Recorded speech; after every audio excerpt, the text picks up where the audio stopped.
So we make a beer making kit, and we do seasonal ingredient mixes, and it comes with everything to make your first batch of beer, except for a strainer, pot, and a funnel. So pretty much if you have a kitchen, you can make beer at home.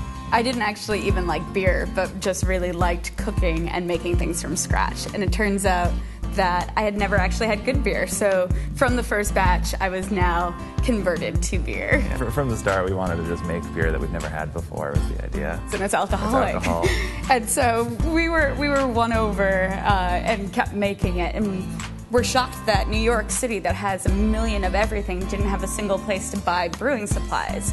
And so we were trying to figure out why and realized that it was a space issue. We scaled it down, tried to make it feel more like cooking, less like a science fair project, and started brewing in her kitchen. Yeah, and the small scale really allowed for so much experimentation. So we could add in honey, we could add in maple syrup, fresh fruit, and the small scale meant that if it was a disaster, you were only dumping out a gallon of beer and not 50 bottles worth.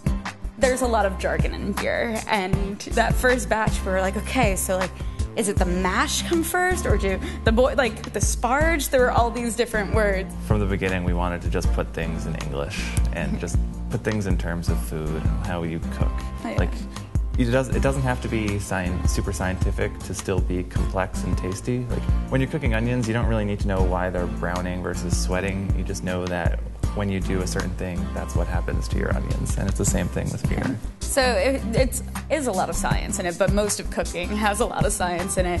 And we just like to approach it more as how it tastes and what you do than telling you the pH of anything. Which, if you can drink your water, you can brew with your water.